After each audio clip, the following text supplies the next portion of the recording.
Okay guys, let's get started.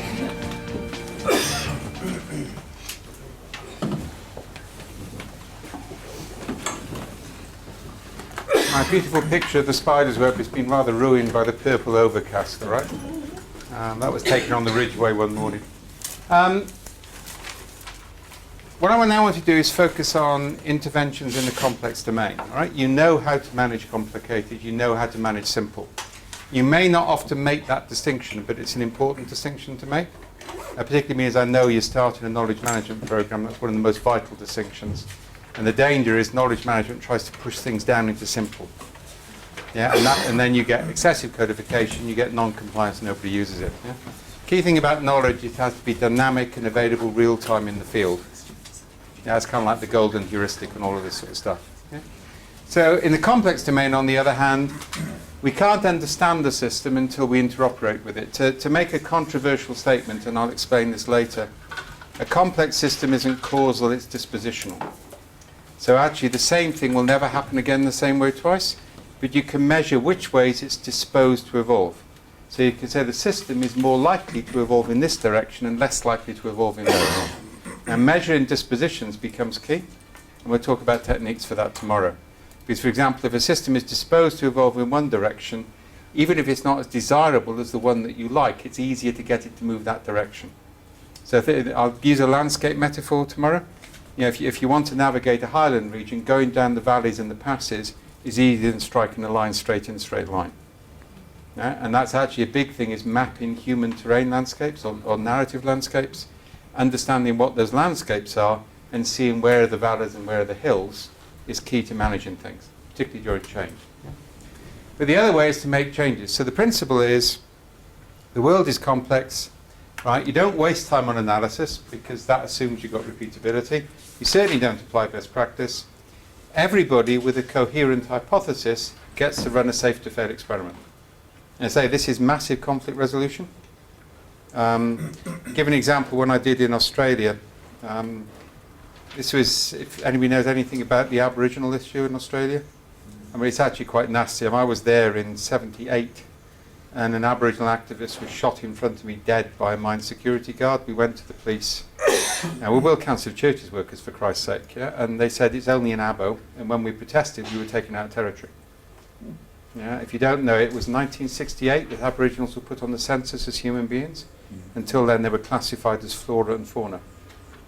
And until the 1950s, half-breeds were taken away from their parents and interbred to breed them back to white. Yeah, and that took place in my lifetime. All right, so I used to go from there to here, and I would say actually I've gone from genocide to racism. Yeah, and kind of like I know which is the worst, right? In that sort of sense. Either way, that tells you the context. So we're doing work on Aboriginal health for elderly people, and the basic concept is if you can move Aboriginals back to what's called a bush tucker diet, you can reverse type 2 diabetes, which actually you can reverse in any population, by the way, but kind of like it's easier there. If you can move them back onto native food because their enzyme system didn't evolve to handle fat, right? So, or alcohol. So if I drink half a bottle of vodka, it's the equivalent of an Aboriginal drinking half a pint of cider. Yeah, it's that extreme because their bodies didn't evolve for alcohol, right? So you've got a massive health problem. So we ran a workshop in Broken Hill, which you probably all know if you've seen Mad Max films, or Priscilla, Queen of the Desert, that's where they filmed it, all right? I mean, it's a beautiful place, run-down mining community. So, you know, for South Wales, it feels at home. We know about run-down mining communities, all right? That's where I grew up. You've got long-term unemployment. Again, we got that in South Wales. We're now up to 4 generations in some South Wales valleys where nobody in the family has had a job for 4 generations. And you can imagine the consequences of that in terms of social conditions, right? Either way, it's that sort of an environment. Yeah? So we ran through a process. We got 3 Aboriginal families. They're called families, not tribes. And they're not elders, they're aunties and uncles. And they're Aboriginals, not Indigenous. You have to learn sensitivity on language. So we got 3 Aboriginal families who kind of like hate each other marginally less than they hate the white folks. And they're called whiteys. Yeah? That's the way it works. We ran a workshop. All of the conflict, the simple stuff was easy. Kind of like we got the issues out on that. It was, okay, why haven't we done it? Go and do it. The complicated stuff was, okay, we know the problem, we know there's a solution, what's the process to get the solution? That took about an hour. And then we ran through the complex problems, and that was where all the historical conflict was. Now, anybody who had a coherent theory was given $5,000 to run an experiment. Right? So one group said the problem is that Aboriginals eat collectively, not individually, so taking food to their homes, Meals on Wheels, is perverted. Okay, that's a coherent theory, I buy that. You get $5,000 to hire a bus to bus people to a community centre, and we'll take the food there instead.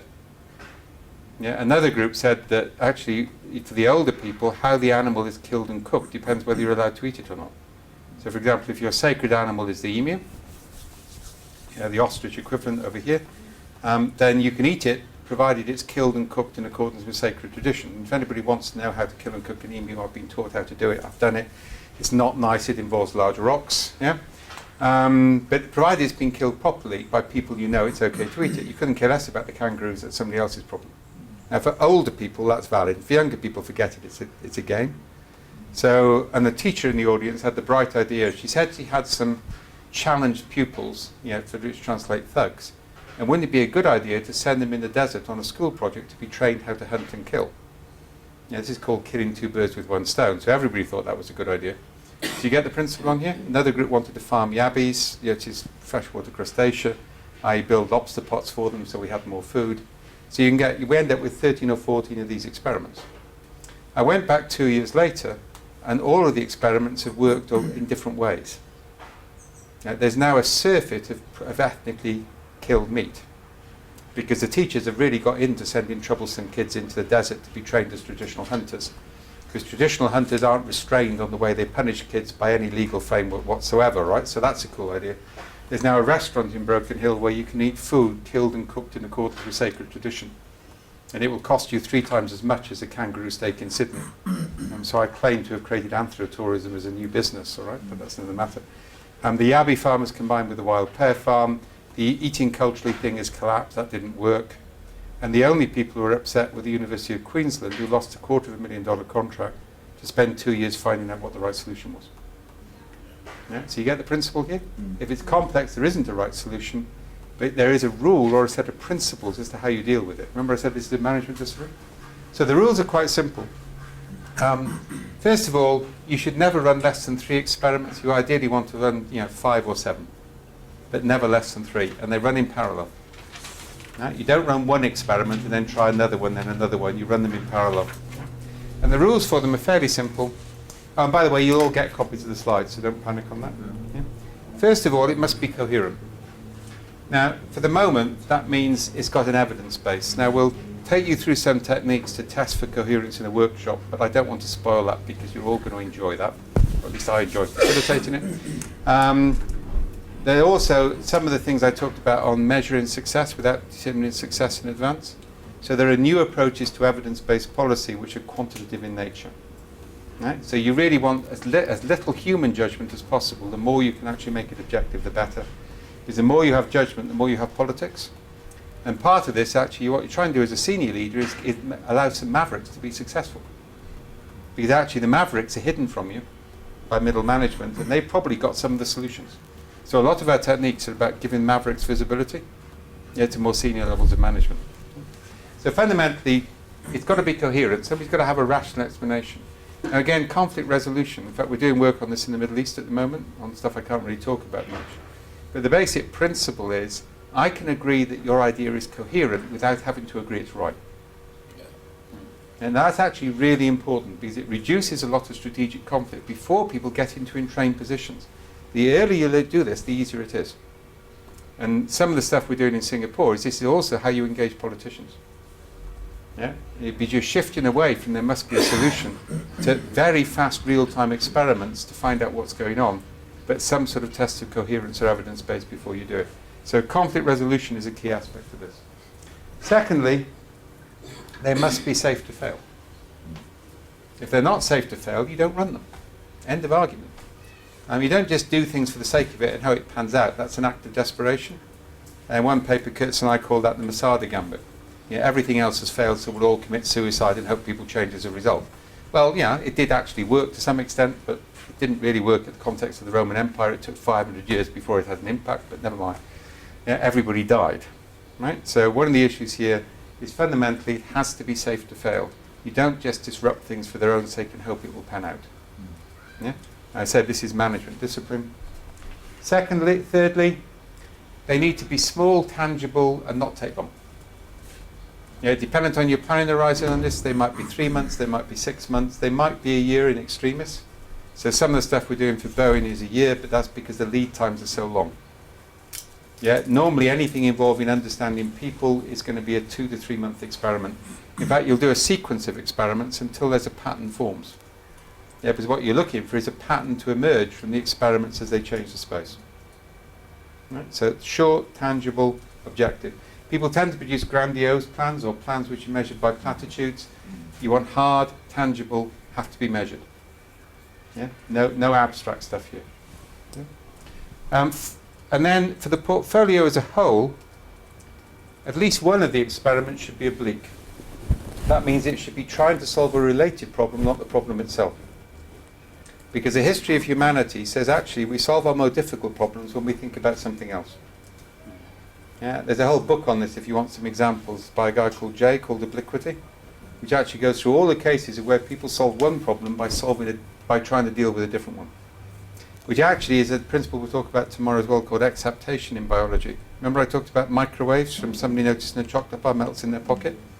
Actually, the real innovation and the real strategic stuff is when you find a completely novel way by accident. And it's called managing for serendipity.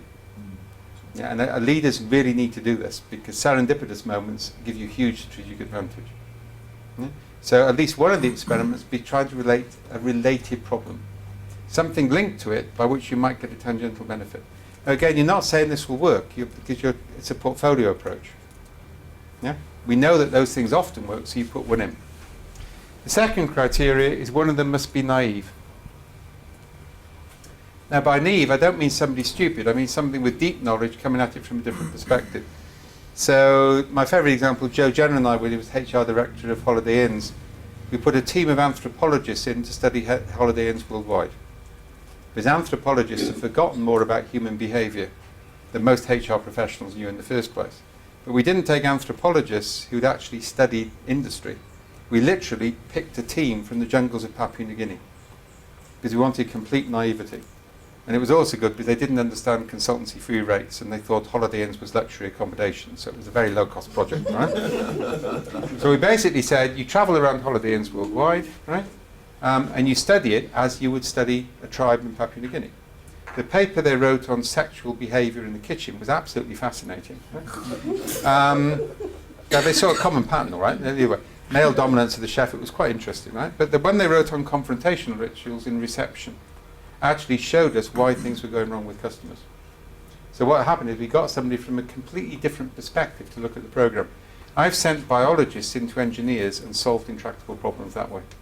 Because biologists have got concepts which actually engineers haven't thought about, but when they're suggested, the engineers can come up with a solution.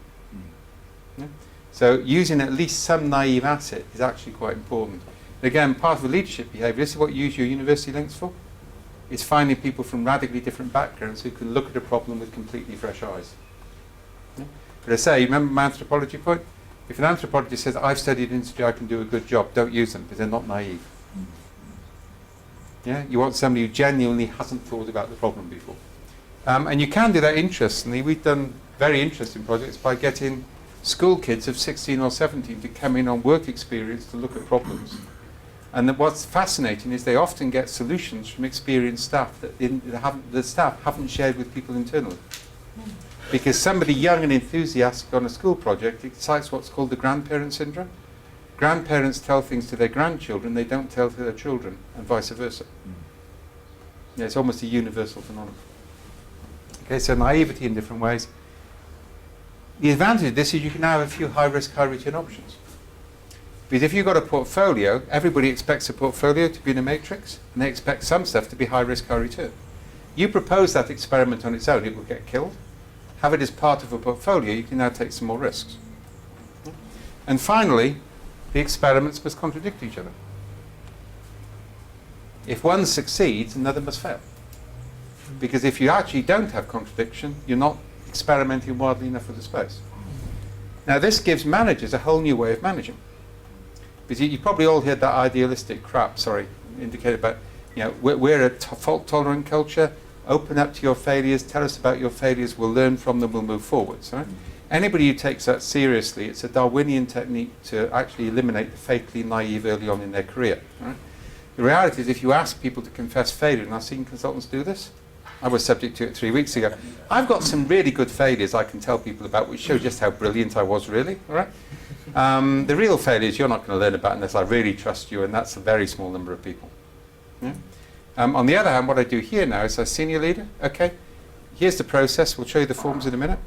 Yeah? You've got a complex problem. Right? Complex problem, minimum of 3 experiments. You fill out these forms. You complete this portfolio. If at the end of the year, 20% of your projects haven't failed, you don't get your bonus. So we're not rewarding failure, we're punishing an unwillingness to experiment. And the interesting thing where we've run this is where managers try to game the system by creating an experiment designed to fail. It often succeeds. Yeah, because actually they're breaking out of their pattern and it allows different things. Yeah. Sorry, Jack? I'm just thinking practically, I mean, you're going to end up with 10 experiments and they're all going to be funded and you have to sell it to somebody. I need a budget to do something which is off the map. I need to do something which is deemed to fail. I mean, it's going to take a year just to convince the people who give the money to give you money for that. We've actually found not, right? I mean, seriously, because actually most people who've had funding have been through multiple failures. So what you do, but you need to show you've got structure to it. Yeah? So let me go through the process and come back to it again. Because the issue is not to say we're just going to let people experiment and fail. You say this problem is complex, we know we've got strategic conflict, we're not going to waste 4 months working out who's right. We're going to move immediately into low cost. And it might not be $5,000, it might be $1,000, it might be nothing. Yeah? You don't know until you get into it. We're going to immediately move into an experimental process and then we'll see what happens, but it's controlled. Yeah? So it's a way of eliminating uncertainty. Yeah? Now how you declare it and how you sell it, that's a different matter. Yeah? But the point about this stuff is, and what we've generally found, is the experiments can normally be constrained within somebody's existing budget. Right? It doesn't necessarily have to be declared, but it's just part of the investigation process. There is also the idea then of almost piloting something. Well, you can sometimes call them pilots, all right? I mean, there's all sorts of language you can use. I'm going to tell you as it is, right? How you sell it is then another matter. Once it starts to succeed, it's not a problem. Yeah, because actually you can demonstrate you've reduced cost. And the fact I've yet to see anybody at the board level, and I've told this to board several times, who actually couldn't give me half a dozen examples straight away, as if they'd run safe to fail experiments, they would have got a better result. The only problem I have with piloting it, you never sell running 3 divergent pilots. They'll say run a pilot, learn from it, then run another one. So if you call it a pilot, they will never allow you to run it. They'll say run it. And that's the wrong way to call it, right? I mean, you work the language accordingly. Right? But again, the way we started to succeed in this is where we put more structure in. Because we first talked about as general principles, there were issues. Then we started to produce control forms. Then people were comfortable. Yeah, so this is the process. It's one of these things. So we fill out these forms, and this is the results we get. That's a lot easier. Yeah. So let me show you the forms because I want you to get you to fill them in. So this is the one for complicated. Now again, this is a workshop one. You can make these online. You can do whatever. So what's the issue or opportunity? What's the evidence that research or experts could produce the right answer? Yeah. What type of research am I going to use? Or what type of experts am I going to deploy? What's the justification for it in both cases? Now I can fill both of these in or one or the other. Yeah? And then when are they going to produce the report and who's going to review it? Now that's fairly conventional. Yeah? But again, it's just forcing that structure into place. The complex one, on the other hand, works differently. Remember, I want several of these filled out? So it says, what's the action I'm going to do? Why is it coherent? What are the expected signs of success? How will I amplify it if it succeeds? What are the expected signs, possible signs of failure? How would I dampen it if it starts to fail? If I can't fill in all 4 of those boxes, it's not safe to fail. Yeah? Is it oblique? Is it naive? So with a typical problem, if you run this in a half-day workshop, you'll end up with a wall with maybe 8 or 9 complex ones, complicated ones, and 15 or 20 complex ones. We've now started to do this actually on large-scale workshops. So with British Columbia, forestry is the biggest ministry in British Columbia. It's the most important. I mean, all they've got in British Columbia is trees, all right? So kind of like it's critical to them. Yeah. So we actually had 500 people in the basketball court for 2 days, and we ended up with a wall with 700 of those forms on it, and that was their policy. Now the economic benefit of that was huge because it was a lot less money to bring 700 people together for 2 days and produce concrete, tangible actions which could immediately be approved by the minister, than to actually spend 6 months producing a strategy with expensive consultants going backwards and forwards and working out a communication plan. Okay? So you can scale this up, or you can just do it within the management team. Okay, we got the problem, safe to fail experiments, 1 month, you can spend half a week on it.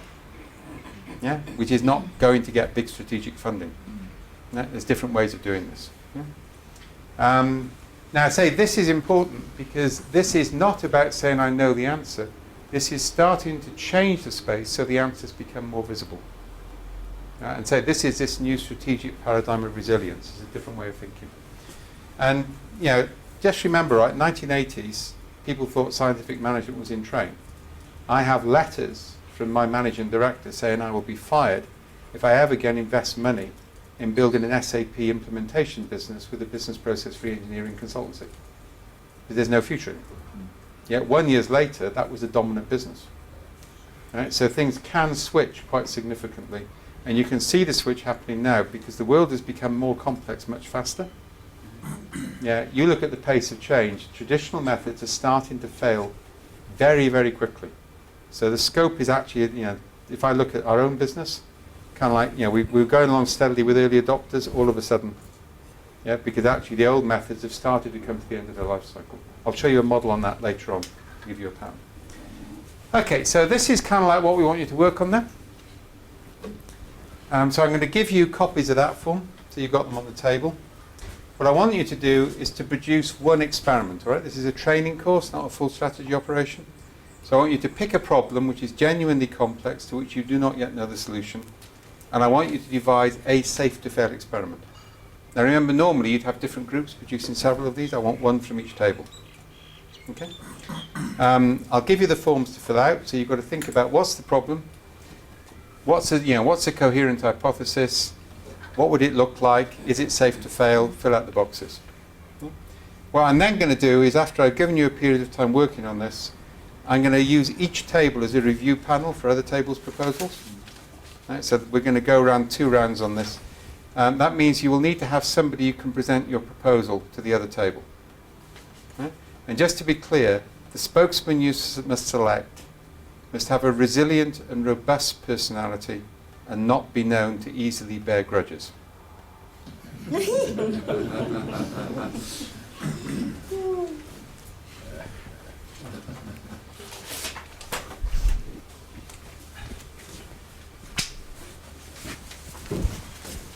you want to do more than one experiment, that's fine, but I only want you to present one.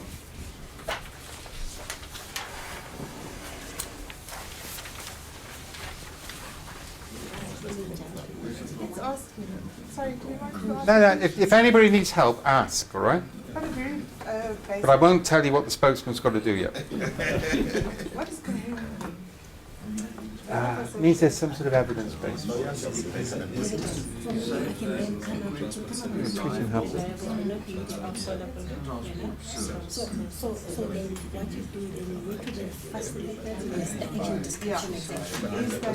Alberta does their own. So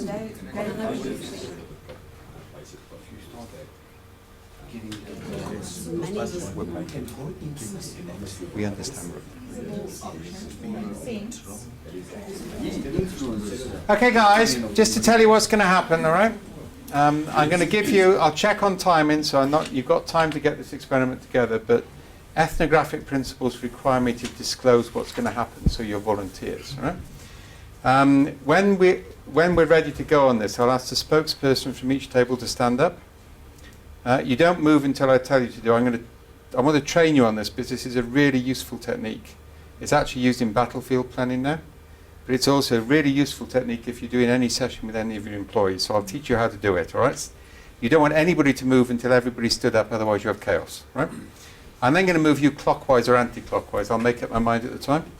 The spokesman will move to the table I designate, and you'll sit, and you'll present your proposal. You've got 4 minutes.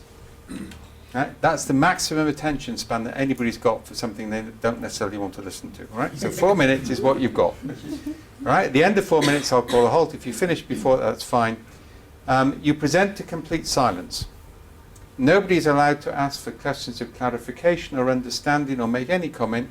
Those of you in the audience, all you can do is listen and take notes. If you don't understand something, make a note about the incompetence of the explanation for later use. Yeah? At the end of 4 minutes or when you finish, whichever sooner, you turn your chair around so your back is to the group. Now you're not allowed to say anything, explain anything, justify anything, clarify anything. All you can do is take notes. And those of you in the audience, you launch a savage and principled all-out attack on the proposal. Think about all those good ideas which get rejected by people who don't like them. Think about all the ways that people could misinterpret this and make it go wrong. I want you to be really evil and malicious. Yeah? And when I see enough tears, I'll call a halt, at which point the spokesman come back to their groups and move on. I'll explain the rationale for this later and some of the research behind it. It's one of the really important techniques to flush out things. Yeah? So the rules are very simple. You will present to silence. You will then receive in silence. Right? Which means you take a notebook with you because you've got to take a note of what you've done. Okay, so having said that, that's the criteria for selecting your spokesman. Somebody who can cope with that. Okay?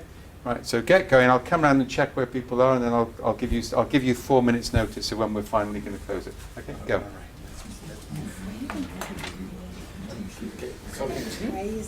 Very pleased.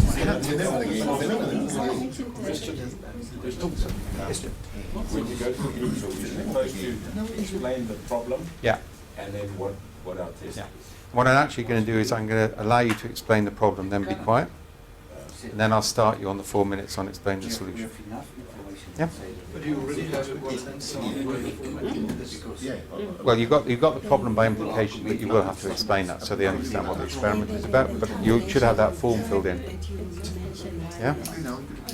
And again, if you're having a problem with the form, you're making the intervention too big. The most common mistake on this is people create grandiose pilot projects rather than small experiments, which comes back to your point earlier, Jack. If these are nice, small, discrete experiments, they go under the radar. Yeah?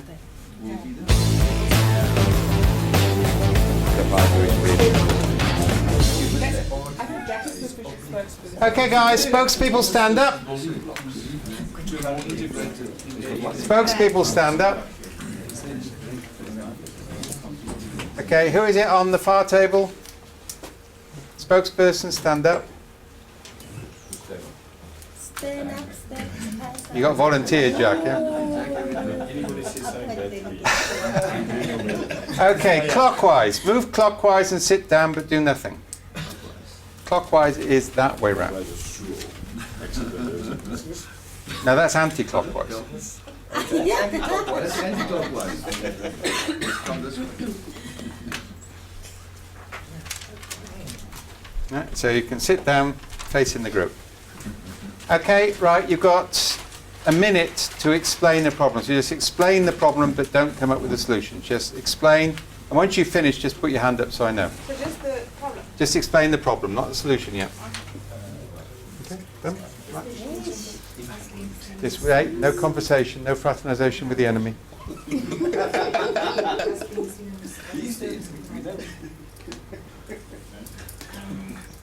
Okay, did you find it? Right, okay guys, now just a reminder of the rules. You present to complete silence. No questions, no clarification, no conversation. Once you've finished, or at 4 minutes, whichever comes first, you turn your chair around. There's been no eye contact with the group. At that point, you can't say anything. You're subject to an out-and-out attack. Okay, 4 minutes starts now. Go. Right, so reliable, timely, affordable, convenient, Decided, yeah, if I do it, it will be tomorrow. in a convenient way to take them to their working place. Same for us. People are traveling to live in the third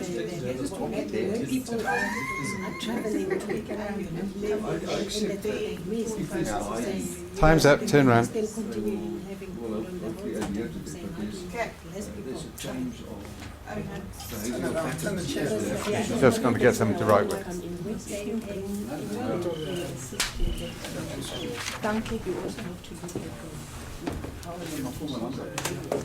But if you look at it, What happened is, Okay, go for it.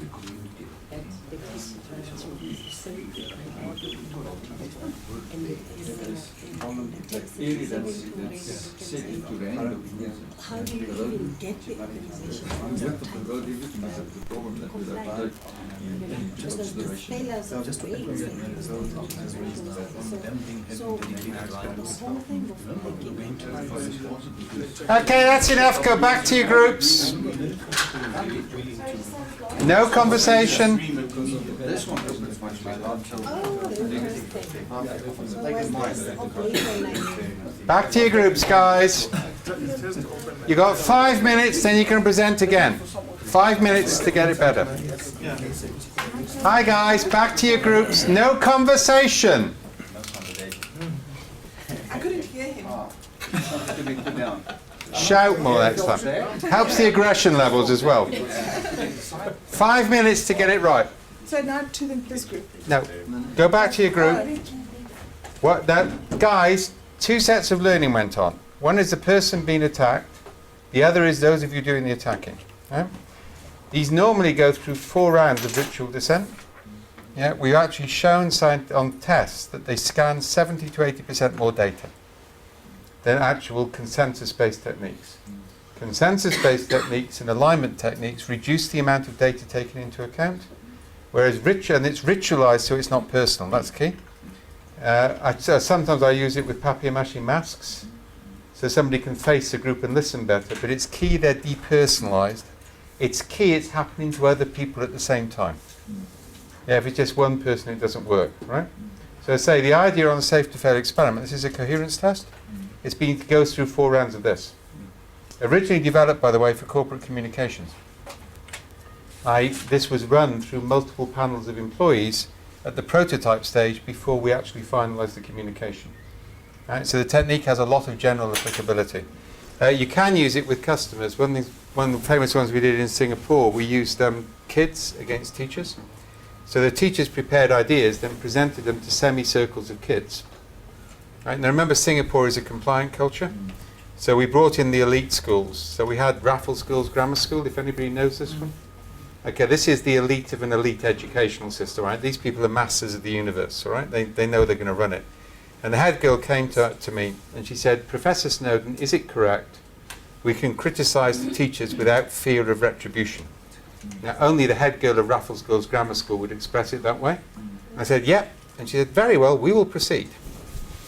And the teachers were in tears within minutes, because actually for the first time they heard what really happened outside. But they were depersonalised when it went on. This is actually a very effective technique to test customer reactions out first. Yeah?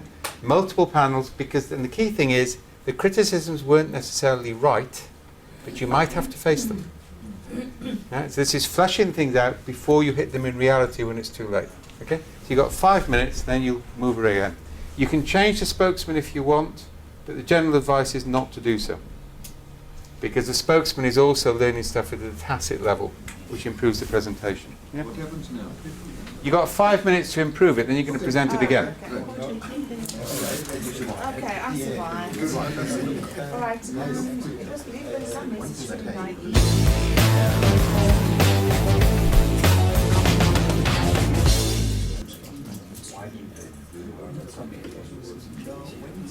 Okay, guys, spokespeople, stand up.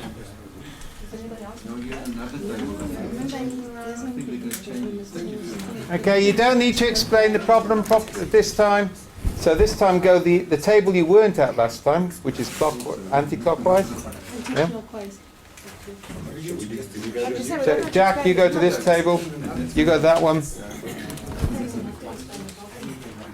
Oh, sorry, yes. Yeah, I've forgotten. Yeah, sorry, it's not a common problem. My fault. Okay, sit down, explain the problem.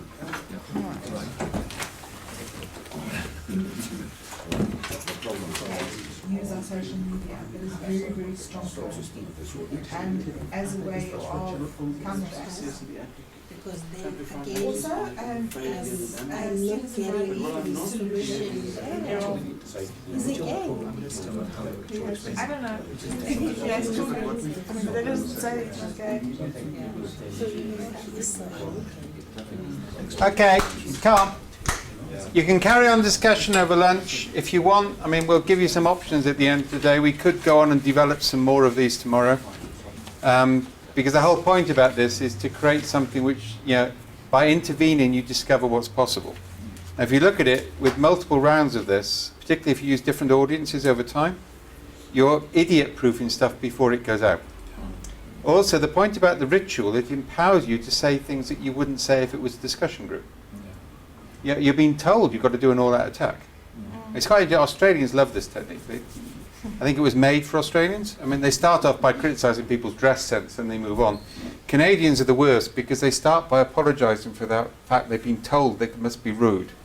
And then years of frustration get released in the next 3 minutes, all right? And the Swiss are dead quiet. Yeah. You know the joke about how do you get a bunch of noisy Canadian teenagers to leave a swimming pool in summer when they're enjoying themselves? You ask them politely. Okay, you have to know Canadians to get that one. Okay. Right. It legitimizes criticism because it ritualizes it. Ritual is really important to human beings. Yeah? Ritual transitions are actually key on things like health and safety. So, for example, we halved accidents in New Zealand on road transport by simply getting people to strap on a heated belt when they got out of the lorry and started to unload it. Because what the belt did is it activated the neuron clusters of the brain to recall patterns of loading, whereas up until that time it was recalling patterns of driving. So you all know that if you drive for 200 or 300 miles, you're thinking like a driver. It takes time for your brain to reset itself. So things like just changing people's clothes can change the way they think. And it actually physically changes the activation patterns on the brain. Yeah? So there's a lot of historical things which we're now realising are quite important. Ritual is key. So if you want to improve safety, getting people to go through ritual transformations before they go into unsafe spaces. I mean, kind of everybody's known this for years anyway. I mean, look at scrubbing up in an operating theatre. Yes, it's about hygiene, but it's also about changing the personality of the people. When a pilot goes through that checklist, they're changing from being Fred Bloggs to being a pilot. So routine ritual tasks change people's perception. So again, building ritual transfer. If you want to change people, you need to create boundaries which people know they've stepped across. Nobody will change if they don't. To give a person, it's like the weight loss issue. So for the years, doctors told me I had to lose weight and I didn't. I went up to 18.5 stone. Then I got a type 2 diabetes diagnosis. Now that is a boundary transition. All of a sudden you can't do so. And I've lost 25 kilograms since May. Right? And I've actually reversed it because you can reverse type 2 diabetes. But the point is I had to cross a boundary. Actually been told to lose weight, which is kind of like, okay, I'll do it, but I've got to, I've just got here. The only thing I can eat on the menu is the burger. You know the way that works? Yeah. So actually, to get human behavioural shift, you have to create boundaries and people have to walk across boundaries, otherwise they don't change. And that's actually a very important principle of behaviour and everything else. So creating boundaries, ritualising the transfer is one way you do it. This highly ritualises the legitimacy of criticism. It's not personal. The earlier this takes place, because remember you're doing this on safe to fail experiments, you haven't allowed people to say my idea is right. All they've got to do is prove their idea is coherent. You then subject their interventions to ritual dissent when it's not personal. If you actually go through a conventional process, by the time people get to the point where you've got to decide it, Jack or somebody has got to make a decision between people who've all got valid arguments, and all you can do is make enemies. Right? This is managing, remember we talked about weak signal detection? This is moving things further back into that cycle. Early detection, fast recovery. It's all the same principles. Okay, I want to finish off now before we break for lunch and just come back to the Canarian Framework. So remember we had there's 5 domains, all right? 4 main ones: simple, complicated, complex, chaotic. This may be about to morph.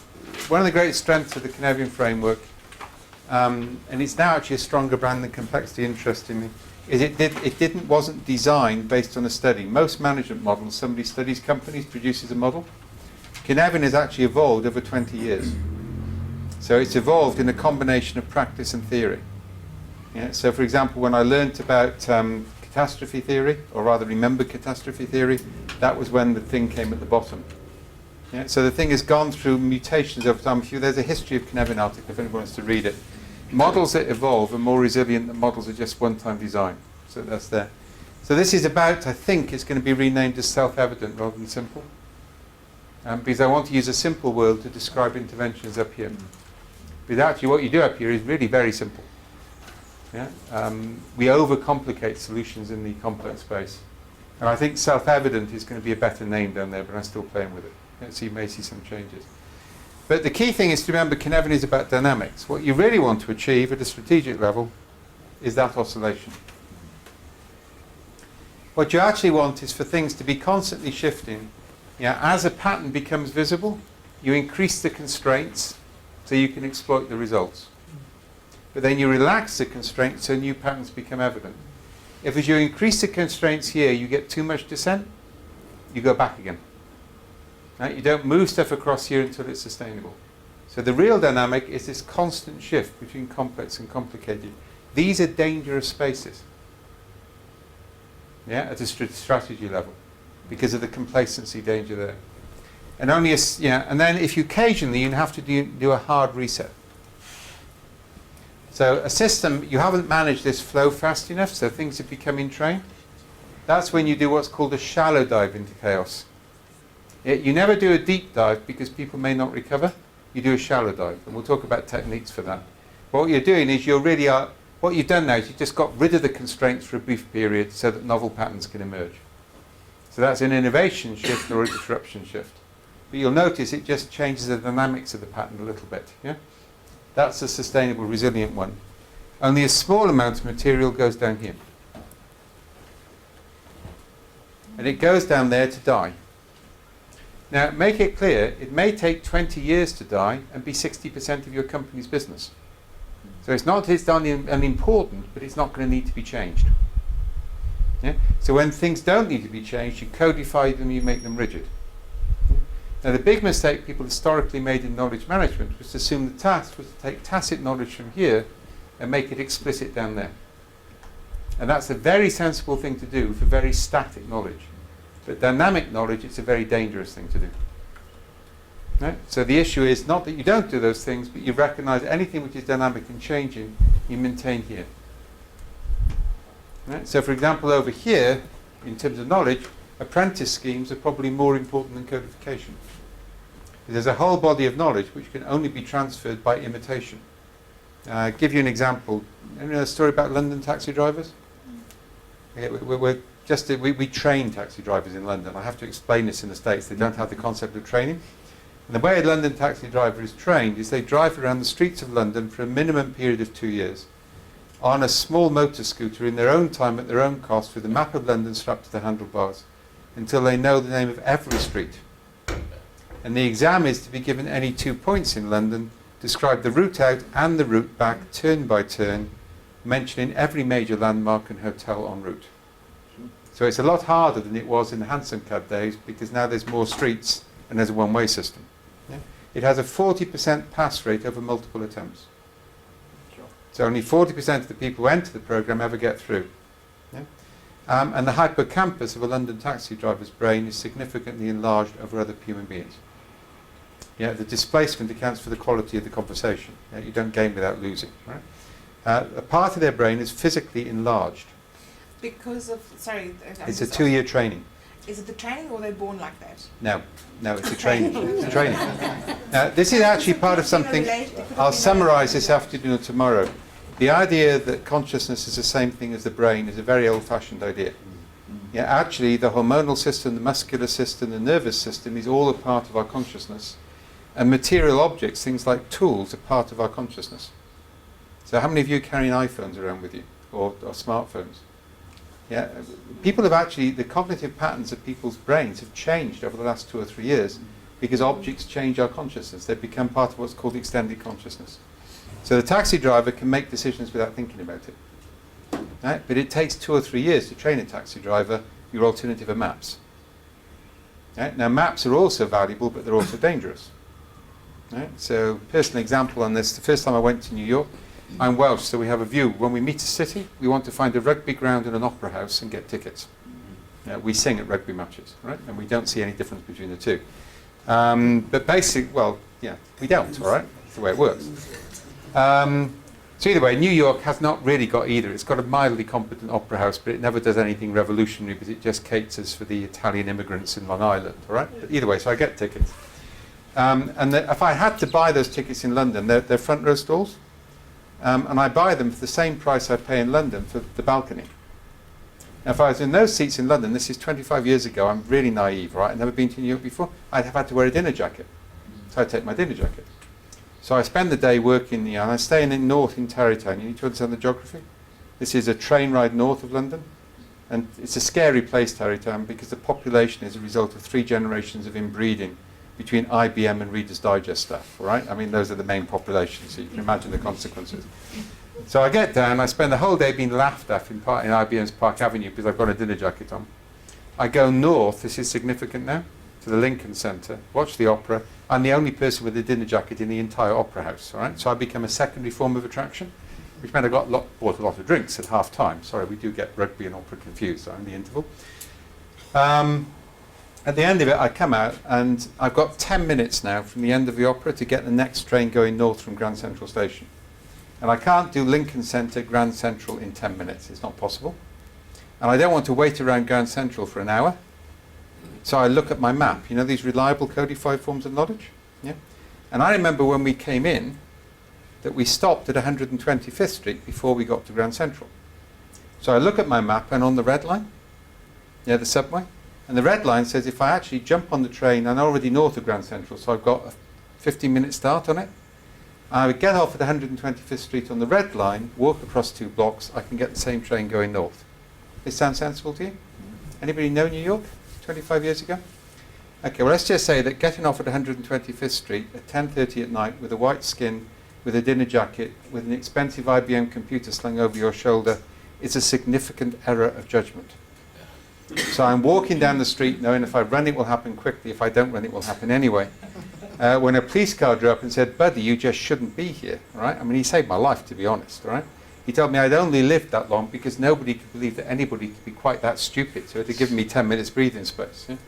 I told the story the next day at IBM, and I was still shaking, to be honest. It was one of those really scary situations you get into.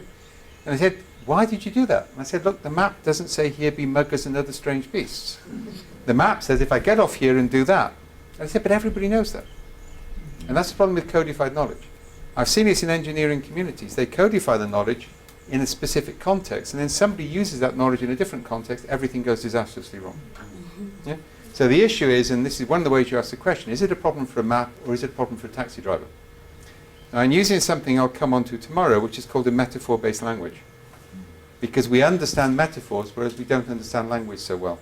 Tax or a map driver is a much easier metaphor. I can understand the consequences of that. And actually that's a whole new way of communication. So is it a problem for a map or a taxi driver? Down here, you've got maps. Up here, you need taxi drivers. Right? So the issue is not to abandon one or the other, but balance both. Balance both. And for a lot of key things, you're going to be oscillating around there. Which means if you overstructure, you overcodify, you'll lose resilience. You'll use adaptability. Yeah? And that's a key aspect on this. Yeah? Now I'll go through some of the cognitive stuff this afternoon or tomorrow morning. So I need to give you the background on that, but I wanted to get that point across now. What we're going to do after lunch, by way of a summary and agenda setting, because part of what I'm going to do is give you a choice about what sort of things we do tomorrow, because we got flexibility on that. So what I'm going to do is I'm going to go through, this is, anybody who's read the Harvard Leadership article knows a table in the back. Now they forced us to put that table in the last week before it was published. I was never happy with it. Writing Harvard articles is a nightmare, right? You write 18,000 well-crafted words which actually have intellectual coherence. Then their sub-editors knock it down to 6,000 words they think their readership will understand, at which point you get very depressed about their readership. And then when you accept, if you don't know, when the article's accepted, you sign away all rights to content and title. You actually don't, as author, you do not have rights. Yeah, so either way, we were forced at one point to write the table, so we had to do it quickly. This is a revised one, so it says what's the nature of the space, what's your response to the space, and how do you prepare for it. So what I'm going to do after lunch is to run through that as a table, give us a chance to talk about it. But as I go through that table, you'll see lots of methods and techniques in the table. And that's kind of like a menu of things that we can cover tomorrow, yeah, as we go through. Okay? Right, so if lunch, do whatever you want, but if you want to continue to consolidate the learning, it sounded like you were coming up with some quite serious proposals, and you were getting a very serious response. So again, you might want to pursue some of those, but that's kind of like your call. Yeah? Okay? So we'll start again. How long do you want for lunch? 45 minutes or an hour? 45, okay? Right, we'll start again at 1:15. Yeah?